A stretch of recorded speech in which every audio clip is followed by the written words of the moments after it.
अस्सलाम वालेकुम।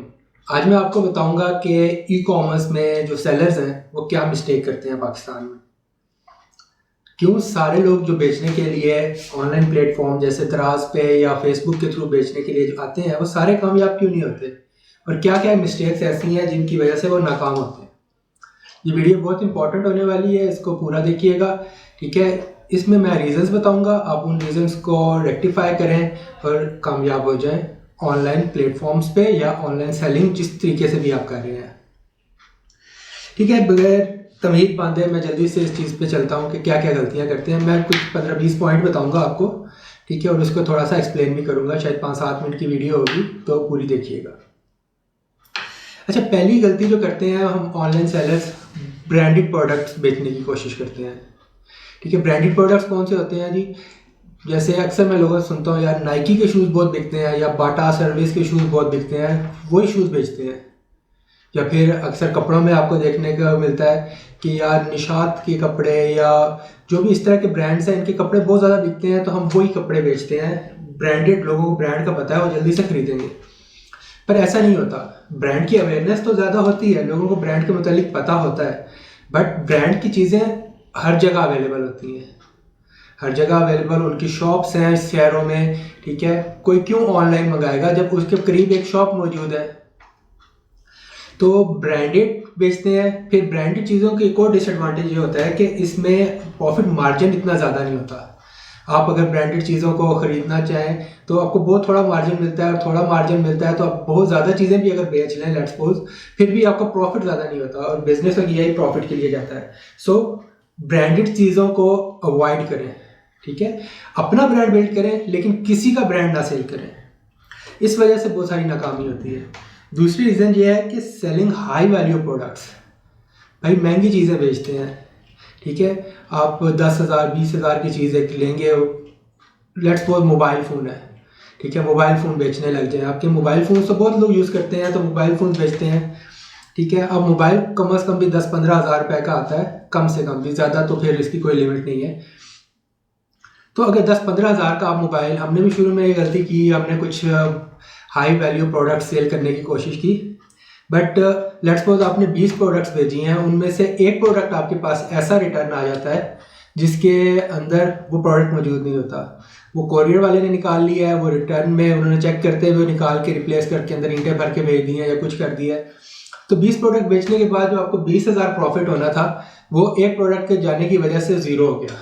ठीक है, आपने बहुत ज़्यादा महंगी चीज़ें बेची तो एक प्रोडक्ट भी बीच में से चोरी हो गया, ख़राब हो गया, टूट गया, तो आपका सारा प्रॉफिट चला गया। कंपैरिजन में अगर हम सस्ती चीज़ें बेचते हैं, मैं आपको रिकमेंड करूंगा कि आप 2,000 से नीचे की चीज़ें बेचें। ठीक है, वो चीज़ रास्ते में ख़राब भी हो जाती है तो उसकी कॉस्ट अगर 1,000 रुपये भी है 2,000 की चीज़ की, तो आपको 1,000 रुपये नुकसान होगा, ना कि एक महंगी चीज़ बेचने के बाद 20,000 नुकसान कर बैठे आप। सो मेरे ख्याल के मुताबिक आप 1,000 से 2,000 के बीच वाली चीज़ को सेल करें।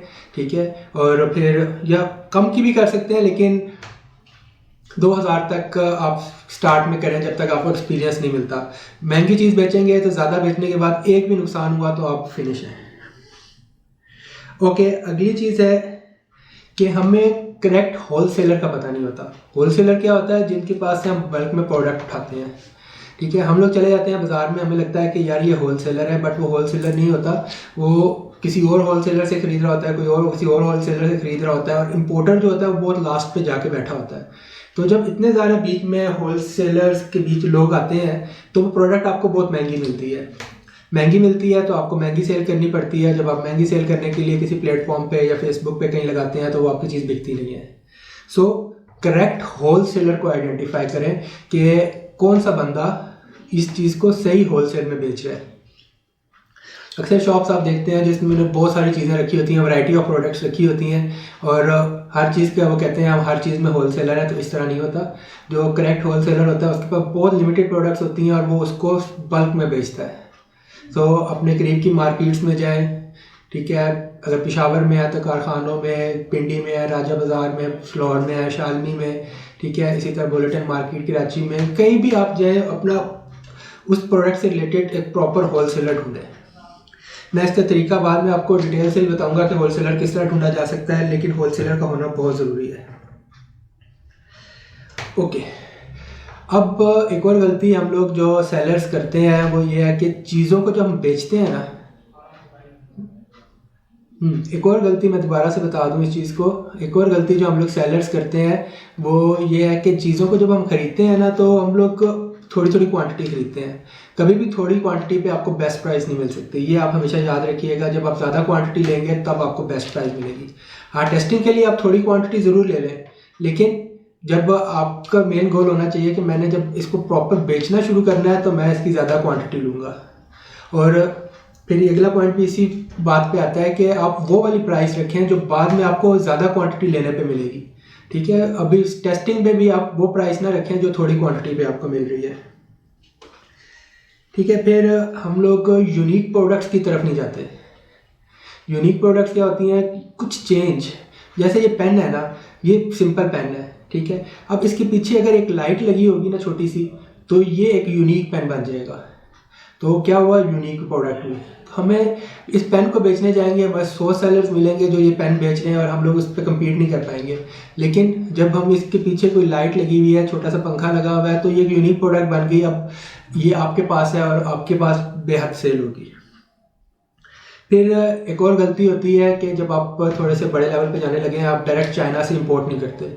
चाइना से इंपोर्ट बहुत हद तक आसान हो चुकी है आजकल के दौर में, तो इसके रिलेटेड हम एक नई वीडियो बनाएंगे जिसमें हम डिटेल बताएंगे पाकिस्तान में कैसे आप छोटे लेवल पे चाइना से इंपोर्ट कर सकते हैं।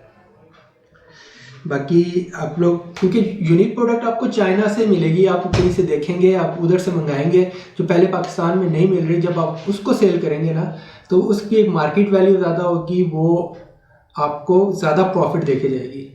फिर जो चाइना से आपने चीज़ मंगाई हुई है उसकी प्राइस लोकल मार्केट में किसी को नहीं पता, सो आप उसमें प्राइस में अच्छा खासा इजाफा करके उस चीज़ को बेच सकते हैं जब तक वो लोकल मार्केट में आम नहीं होती। सो इसलिए अगर आप यूनिक रहना चाहते हैं तो या तो आपकी बाइंग बहुत अच्छी हो और आप ऐसी जगह से खरीदें जो यूनिक चीज़ें हो, या फिर आप चाइना से इंपोर्ट करें। ओके, एक गलती और करते हैं जी, इधर ग्रास खोल के बैठ जाते हैं या कोई और प्लेटफॉर्म जो भी ऑनलाइन है और देखते हैं अच्छा ये 50 प्रोडक्ट्स बहुत ज़्यादा बिक रही हैं, हम यही बेचना शुरू कर देते हैं। भाई वो बिक रही हैं, उसके साथ कंपटीशन भी उतना है, आप वो बेचेंगे तो आपकी नहीं बिकेगी। सो नई प्रोडक्ट लेके आए, उसमें कोई नई चीज़ पैदा करें।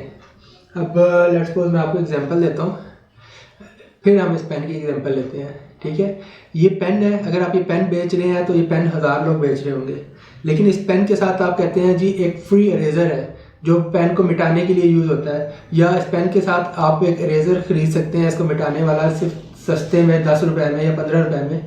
तो ये एक आपकी यूनिक चीज़ होगी, आपने एक कम्बो बना दिया है। कम्बो बनाने के बाद आप इसको आराम से बेच सकते हैं। सो थिंक डिफरेंट, जो पहले से लोग कर रहे हैं आप वो करेंगे तो आपको कोई बड़ा एडवांटेज नहीं होने वाला। अच्छा, उसके अलावा फिर फोकस ऑन पैकेजिंग। हम लोग पैकेजिंग पे फोकस नहीं करते एज अ पाकिस्तानी। चीज़ उठाई, फ्लायर में डाली, भेज दी, रास्ते में टूटे, डब्बा ख़राब हो, जो भी हो, हमें इससे कोई गर्ज नहीं होता। भाई पैकेजिंग पे फोकस करना पहले दिन से बहुत ज़रूरी है। पैकेजिंग एक इसलिए कि जब यूज़र के पास चीज़ जाएगी वो पैकिंग से देख के आपकी कंपनी का, आपकी क्वालिटी का अंदाज़ा लगाएगा। हम लोग क्या देखते हैं यार, पैकिंग बहुत ज़बरदस्त है, हमें लगता है चीज़ भी बहुत ज़बरदस्त है। सो पैकिंग पे स्पेशल फोकस करें, ठीक है, उसको प्रॉपर बॉक्स में पैक करके भेजें या कुछ भी। और सेकेंडली जब वो चीज़ रिटर्न में आएगी आपके पास, तब भी तो वो चीज़ ठीक हालत में वापस आएगी अगर आपने प्रॉपर पैक करके भेजी है। नहीं तो टूटी हुई चीज़ आपके पास वापस आ जाएगी तो फिर उसका क्या फ़ायदा। आपको एक नुकसान तो पहले रिटर्न की सूरत में हुआ, फिर चीज़ ब्रेकेज हुई, फिर वो डबल नुकसान हो गया। फिर है अकाउंटिंग। अकाउंटिंग पे फोकस नहीं करते हम लोग हिसाब किताब नहीं रखते। हमारे साथ भी यही हुआ था, हम पहले साल में हम लोग करते रहे, बेचते रहे, बड़ा मज़ा आ रहा था बेचने में, लेकिन हम लोगों ने हिसाब किताब नहीं रखा कि क्या चीज़ कितनी बिक रही है, ठीक है, उसका प्रॉफिट में जा रही है, लॉस में जा रही है, रिटर्न्स क्यों आ रहे हैं, सारा कुछ। तो स्टार्ट में कुछ प्रोडक्ट्स के लिए तो चल जाएगा कि आप ज़बानी हिसाब किताब कर लेंगे या पेपर पे लिख लेंगे, पर प्रॉपर अकाउंटिंग आप उसकी करें। बहुत सारे फ्री सॉफ्टवेयर भी मिलते हैं, नहीं मिलते तो एक्सेल पे कर लें, लेकिन अकाउंटिंग हर चीज़ के मतलब हिसाब किताब आपका सेफ हो। फिर अगला पॉइंट आ जाता है रिटर्न एनालिसिस। जो चीज़ रिटर्न्स आ रही हैं हम लोग उसके बारे में नहीं सोचते, भाई क्यों रिटर्न आ रही है, क्या ये किसी स्पेसिफिक एरिया से रिटर्न मुझे ज़्यादा आ रही है? ठीक है, जैसे आजकल सर्दियाँ हैं तो मैं अगर देखूँ ना तो ये मरी और नारायण का गान, ये सारा इलाका बर्फ़बारी की वजह से बंद पड़ा है। ठीक है, मुझे यहाँ से ऑर्डर आएगा, मैं भेजूँगा, वो मुझे रिटर्न नहीं आएगा। ठीक है, तो मुझे खुद ही एनालिसिस करना है कि भाई मैंने इस इलाकों में नहीं भेजना है इस सीज़न में ऑर्डर। ठीक है, क्योंकि रास्ते बंद है, हेलीकॉप्टर से तो अब आपका पार्सल कोई नहीं पहुँचाएगा ना, रास्ते जो बंद है। नेक्स्ट पॉइंट है एडवर्टाइजिंग। हमें लगता है एडवर्टाइजिंग बहुत महंगी चीज़ होगी, लेकिन अगर जिन प्रोडक्ट्स पे आपका मार्जिन अच्छा है, आपको उन पे एडवर्टाइज करना चाहिए। जब आप एडवर्टाइज करेंगे, ठीक है, एक तो आपको प्रॉफिट जनरेट होगा, नहीं जनरेट होगा तो यूज़र बहुत ज़्यादा रिटेन करता है, वो वापस आता है। तो एडवर्टाइज करके एक दफ़ा यूज़र को आप ज़रूर लेके आएँ। ये एडवर्टाइजिंग मार्केट प्लेस पे भी हो सकती है और ये एडवर्टाइजिंग सिंपल आप फेसबुक या इंस्टाग्राम के थ्रू भी कर सकते हैं। इतनी महंगी नहीं होती। ठीक है, आप 100 रुपये पर डे से शुरू कर सकते हैं और इसको आहिस्ता आहिस्ता बढ़ाते जाएँ और सीखते जाएँ और करते जाएँ। एडवर्टाइजिंग पे भी हमारे चैनल पे काफ़ी सारी वीडियोस होंगी, तो सब्सक्राइब कीजिएगा। तो अगला पॉइंट है कंबोज। कंबोज नहीं बनाते। ठीक है, कंबोज क्या होते हैं? एक ऐसी चीज़ जिसके साथ हम कोई और चीज़ को सेल कर सकते हैं। लेट्स सपोज ये मोबाइल है। ठीक है, इस मोबाइल के साथ हम लोग चाहे तो इसका कवर सेल कर सकते हैं। ये पेन है, इंक पेन है। ठीक है, इसके साथ हम चाहे तो इंक रिमूवर सेल कर सकते हैं। ये आप एक कम्बो बन जाएगा जो आपके कंपेटिटर्स नहीं कर रहे लेकिन आप कर रहे हैं, और एक कम्बो बना के बेचें। ठीक है, चार्जर के साथ आप केबल सेल कर सकते हैं। ठीक है, एनीथिंग, कुछ भी। ये एक टिश्यू बॉक्स है, इस टिश्यू बॉक्स के साथ आप एक वुडन टिश्यू बॉक्स सेल कर सकते हैं, या वुडन टिश्यू बॉक्स के साथ टिश्यू बॉक्स सेल कर सकते हैं। सो आप कम्बोज भी बनाएं जो आपको दूसरों से यूनिक करें। फिर उसके अलावा प्रॉपर कस्टमर सर्विस नहीं प्रोवाइड की जाती। ठीक है, हम लोग कहते हैं सेल हो गई बस ख़त्म बात। ठीक है, सेल होने के बाद प्रॉपर कस्टमर सर्विस प्रोवाइड करें। लोगों को प्रॉब्लम आ रहा है उसको रेक्टिफाई करें, उनसे कहें अगर आप रिटर्न करना चाहते हैं तो रिटर्न करें। जब ऐसा होगा, प्रॉपर सर्विस प्रोवाइड होगी, तो रिपीट कस्टमर होगा। अगली दफ़ा आपने एडवर्टाइज भी नहीं किया, अगली दफ़ा आपने कुछ भी नहीं किया, लेकिन कस्टमर रिपीट आपके पास आ रहा है, तो इसलिए प्रॉपर कस्टमर सर्विस दें। चाहे ये चैट के थ्रू दें, चाहे फ़ोन के थ्रू दें, चाहे ईमेल के थ्रू दें, कस्टमर सर्विस प्रॉपर जवाब और जल्दी जवाब दें। फिर बहुत सारे मेरे सेलर दोस्त हैं, वो रिटर्न्स को प्रॉपरली मैनेज नहीं करते। चीज़ वापस आ गई, उन्होंने उसको कहीं रख दिया या उसको कहीं फेंक दिया, और फिर वो स्टॉक होती जाती है, और प्रॉपरली मैनेज ना होने की वजह से उनको ईयर एंड पे काफ़ी सारा लॉस हो जाता है। सो रिटर्न्स जो आ रही हैं उनको आप प्रॉपरली दोबारा से, अगर पैकिंग की ज़रूरत है पैक करें, उसको दोबारा से फिर भेजें। ठीक है, ये साथ साथ अपने रिटर्न्स क्लियर करते जाया करें। रिटर्न्स रखना एक अपने आप बिजनेस पे बोझ डालने के बराबर है।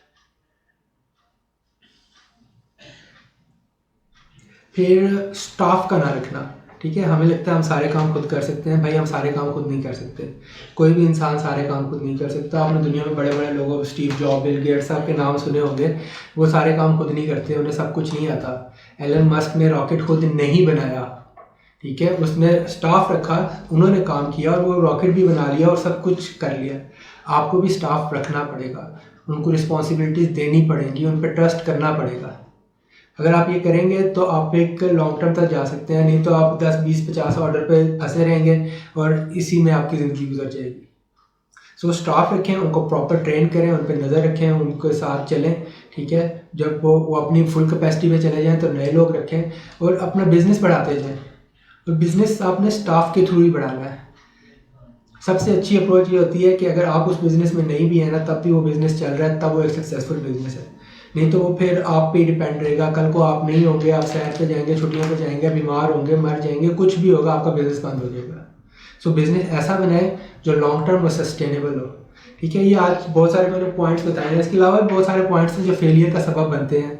ठीक है, ये लेकिन मेजर पॉइंट्स हैं जो हम पाकिस्तान ही करते हैं और उस वजह से हम लोग आगे कामयाब नहीं हो पाते। ऑनलाइन बिजनेस में इन पॉइंट्स को अगर हम लोग प्रॉपर तरीके से देखें और उनको सॉल्व कर लें, इस मिस्टेक्स को हम सॉल्व कर लें, तो हम लोग काफ़ी आगे जा सकते हैं। पाकिस्तान की मार्केट में बहुत स्कोप है। ठीक है, बहुत ज़्यादा बड़ी कंपनीज अभी नहीं आई। ठीक है, तो हम इंडिविजुअल्स ही अगर जाएंगे और हम मिला के बड़ी कंपनी बनेंगे। सो वेट ना कीजिएगा, बिज़नेस स्टार्ट करें। बिज़नेस कर रहे हैं तो उसको ग्रो करें। जो गलतियां मैंने बताई हैं वो रिपीट ना करें। अगर इनके अलावा भी कोई गलती आपके माइंड में है जो हम लोग बहुत ज़्यादा करते हैं तो नीचे कमेंट्स में लिखें। Thank you very much. Allah.